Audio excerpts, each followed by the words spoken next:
Nesse espaço do Economia e Desenvolvimento, vamos conversar com o Antônio Carlos Nassi, consultor empresarial, contador, cara que tem uma experiência extraordinária nessa área empresarial, né? Viaja muito e tal, e tem esse tino, essa visão, uma visão bastante interessante e peculiar da questão do desenvolvimento econômico do país, daquilo que pode acontecer, que pode acontecer, enfim.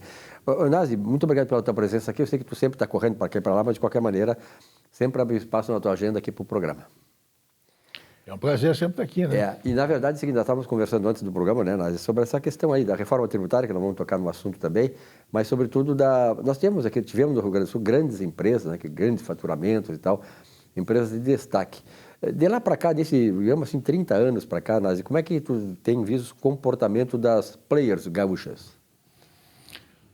Pois é, Silvio, a gente sempre faz lá na empresa, a gente faz um acompanhamento dos balanços das empresas, isso já faz muitos anos. E esses dias eu, vasculhando um pouco da história, peguei aquelas publicações das maiores e melhores, né, e tem uma publicação das 200 maiores empresas do Rio Grande do Sul, onde circunstancialmente a Varig era a maior empresa. Uma potência, a Varig. E aí nós fizemos uma análise rápida, pegamos as 200 maiores, fizemos uma revisão. Quantas empresas ainda existem no Rio Grande do Sul como controles gaúchos ou que desapareceram, quebraram, né? Fecharam, ou quebraram, faliram, etc. E das 200 empresas, 54 empresas, elas ou foram vendidas ou desapareceram, ou quebraram, né? O caso da Varig é um caso, e era maior. E um dado interessante é que a Lojas Renner era a 30ª empresa do Rio Grande do Sul em faturamento. Isso base, 98, ano base, 87.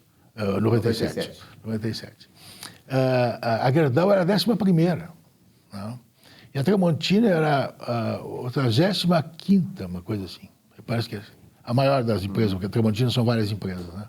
E a Gerdau também, mas a maior Gerdau e da Tramontina. Então, vê como as coisas mudaram, né, no Rio Grande do Sul. Quer dizer, de 200 empresas, 54 ou quebraram ou foram vendidas, né? E a gente vê que a grande maioria foi vendida, mas um número substancial quebrou, né? Então, isso muda a economia. Eu me recordo que quando no início do governo Leite, a classe contábil convidou o secretário Marco Aurélio para um almoço com seu staff todo, e eu comentava com o secretário da Fazenda. Eu disse, olha, o Rio Grande do Sul, você é carioca, né? Não sabe o que aconteceu no Rio Grande do Sul nos últimos 50 anos. O Rio Grande do Sul crescia 8% ao ano. Não? Então, se o Rio Grande do Sul crescesse 8% ao ano hoje, esses problemas todos estavam absolutamente resolvidos, problemas de economia. Mas, lógico, nós estamos dependendo aí, estamos nessa discussão da reforma tributária. Que não foi bem vista, né, do meio empresarial esse último ensaio. Não, o problema todo é que a coisa começou mal, né? O Guedes insistiu muito, acho que perdeu muito tempo insistindo, e o Congresso já dizendo que não ia passar, na questão da reintrodução da CPMF. Se perdeu muito tempo isso aí, se perdeu um ano praticamente nessa discussão, que terminou até a saída do Marcos Cintra do governo. Depois, nós temos no Congresso já há muitos anos, isso eu me lembro do tempo do Rigoto, insistia muito nesse assunto, já temos a PEC 45, que é um projeto de introdução do IVA, né, do Imposto do Valor Agregado, unificando o IPI e o ICMS, e fazendo realmente uma reforma tributária ampla. Aí o Guedes achou que não, que o problema de ICMS é um problema dos governadores, que é difícil ter a coordenação lá com o Congresso, etc. Mas era um caminho já pronto, né, com os dois grandes projetos do Auri e dessa PEC 45. Que eu acho que aí sim se faria acabava com a guerra fiscal dos estados e se introduzia um sistema tributário muito justo, né, e unificado. Depois veio a história da tributação do PIS/COFINS, 12% unificando PIS/COFINS. Eu me recordo que há uns 3, 4 anos atrás, eu fui a uma reunião na Secretaria da Receita Federal e lá se discutia muito a questão do SPED, do PIS/COFINS, principalmente do COFINS. E aí veio a discussão da tributação, né, do PIS/COFINS. Eu disse, olha, tem uma maneira muito simples de parar com essa discussão. Aí nós temos 285 entendimentos diferentes no STJ sobre PIS/COFINS. Né? É uma guerra jurídica interminável, uma insegurança jurídica total. Então, por que não simplifica a coisa? Faz o seguinte, vocês não vão perder a arrecadação, eu disse para o pessoal da Receita. Estavam 5 pessoas da Receita e tinha um grupo maior de vários segmentos do coisa. Um dado que eles ofereceram lá, que 85% da arrecadação do PIS/COFINS está concentrada em 22 setores. Né?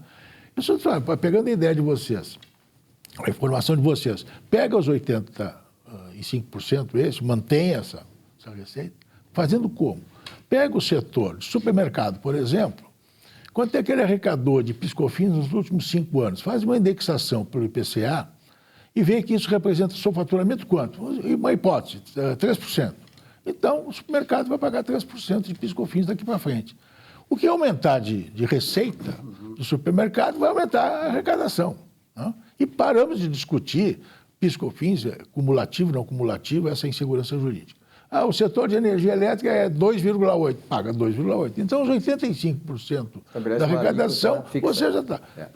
Perde-se 2 minutos para fazer uma DARF, né? O cálculo do faturamento é simples, porque eu calculo 3% sobre o faturamento e entrego para um auxiliar lá para fazer o DARF, e está todo resolvido e acabamos com a discussão. Mas a Receita Federal adora ficar com insegurança jurídica, não é? Eu não sei. Então, e essa reforma agora que o Guedes fez, apresentou, ela está muito baseada naquilo que ele recebeu da Receita Federal. A Receita Federal só pensa em aumentar imposto, não pensa em reduzir nem simplificar imposto. Lamentavelmente, essa é a realidade, eles não vão gostar que eu diga isso, mas eu já disse isso lá num evento lá dentro da Receita Federal. E é o que se passa, né, para o público. Exatamente. Bom, aí vem a questão da tributação dos dividendos. Porque no mundo inteiro tributa dividendos. É verdade, né? Mas tributa na pessoa física. Aqui nós temos muitas, e no mundo inteiro tem, pessoas jurídicas, as chamadas holdings, né? Que são as sociedades familiares que participam nas sociedades. Então, elas recebem o dividendo. Se elas receberem o dividendo, né, e ter 20% de tributação na fonte, quando ela for distribuída para pessoa física, normalmente, eu tenho N casos lá, nós temos uma quantidade grande de holdings e participações em outras empresas e tal, isso acontece. Você, por exemplo, a holding recebe 100 de dividendos. Ela não transfere o 100 para o acionista pessoa física, ela retém 40%, 50% para novos investimentos e distribui 50%. Então, se ela for tributada em 20%, quando ela for distribuir 50%, né, ela vai só reter os 20%, vai ser 10%. Então, ela vai ficar com 10% de crédito e ela nunca mais vai ver a cor desse dinheiro. Né? Porque ela sempre vai distribuir para a pessoa física menos que ela recebeu da pessoa jurídica onde ela participa. Então, isso tem que ser mudado, isso tem que ser alterado. Né? Isso, o mesmo relator, ele passou por cima disso aí. Então, nessa reunião que o Guedes teve lá em São Paulo com os empresários, logicamente, colocaram essa questão. Aí o Guedes ficou de rever o assunto. Né? E tem que rever, porque seria uma injustiça tributária muito grande. Agora, o tamanho do Guedes, ele sabe todas essas questões, ele sabe como é que se resolve isso. Né? A questão toda são as pressões, né, que existem. Lógico, exatamente. Né? Então, nós voltamos à questão que estamos deixando de olhar a reforma tributária para equacionar também problemas de déficit fiscal, a política fiscal. Nós continuamos com déficit primário, nós continuamos com endividamento alto, eu venho batendo nisso aqui. Isso aí. Né? São 5 trilhões e 500 bilhões de dívida. 90% né? do PIB, né? Vamos para 100% do PIB logo, né? Com mais a pandemia que deu no ano passado e mais os auxílios emergenciais e tudo mais, e dos estados também, que o estado está pagando em dia o salário. Tudo isso criou uma dívida. Né? Eu sempre digo, não esqueçam, o Itamar entregou para o Fernando Henrique Cardoso uma dívida interna de 70 bilhões. Uns dizem que foi 60. Eu tenho dado do Tesouro Nacional que era 70 bilhões. E nós estamos em 5 trilhões, não é? Então, e depois ali do Itamar ainda se fez a privatização, né? Que entrou um recurso enorme no Tesouro. Muito bem. Então, nós estamos com esse problema, Silvio, e vamos fazer uma reforma tributária que não vai resolver o problema. Fizemos uma reforma administrativa ali pouquinho, fizemos uma reforma previdenciária que resolveu parte do problema, mas não todo o problema. Né? E a reforma tributária que nós vamos fazer, mesmo que o relator está dizendo que vão, até o Lira também diz, vamos baixar, vamos economizar 20 bilhões. 20 bilhões é 10% do juro da dívida pública de 2021. Então, não vamos resolver coisíssima nenhuma. É verdade. Não? Então, paliativos e tal, que não resolvem. Quando nós continuamos com falta de saneamento, está aí a privatização da Corsã, nós continuamos com gente passando fome, com gente, né, dos pobres, entre 10 pobres, 4 são jovens e meninos e tal. Que perspectiva, né? Que perspectiva que nós temos para essa gente, não é? Então, a educação é um desastre, com essa pandemia que criou mais ainda.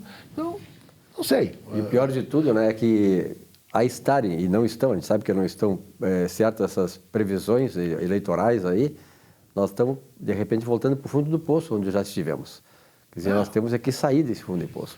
Se você vê o crescimento, né, uns estão discutindo hoje que o PIB já não é mais o instrumento de medição e tal, eu continuo achando que é um bom instrumento de visão macroeconômica. Né? Você pegar do Fernando Henrique Cardoso, passando por todos os governos, é uma oscilação. O máximo que chegou foi o Lula no primeiro governo com 4,6% de aumento do PIB. O resto tudo é menos de 3%. 15, 16 foi 8% de queda. Entre 15 e 16. Exatamente. Então, o país não está investindo, não está... Por um outro lado, só para botar o lado bom agora, você olha, o agronegócio vai faturar 1 trilhão e 100 bilhões esse ano.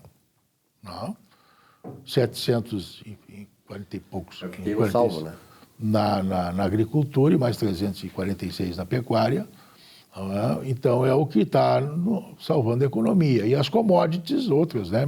Metais, né? Ferro e tal, que no mercado internacional está comprador, então subiu de preço. Mas no resto, nos serviços e no varejo, ainda a indústria está começando a sair, mas ainda está difícil, né? O crescimento é muito pequeno. O comércio, o crescimento aí é em torno de 2%, né? O varejo. Está todo mundo animado, porque vai ser frio, vão vender mais e tudo mais, mas não vai ser mais de 2%. Então, eu não sei onde é que vai chegar os 5%. Em todo caso, tomara que chegue. Tá bom. Nácio, obrigado pela tua presença aqui, mais uma vez, trazendo esclarecimento, assim, norte para nós. O Nácio, que é um cara que tem experiência e mais o feeling, assim, de conhecimento, não só da área da contabilidade, na área da empresarial, mas na área macroeconômica. Isso é fundamental. Um grande abraço, boa semana. Obrigado. Um rápido intervalo. Aliás, vamos terminar o programa aqui, né? O nosso Economia e Desenvolvimento agradece a sua audiência, a sua fidelidade aqui. Na semana que vem, um novo encontro. Um grande abraço e até lá.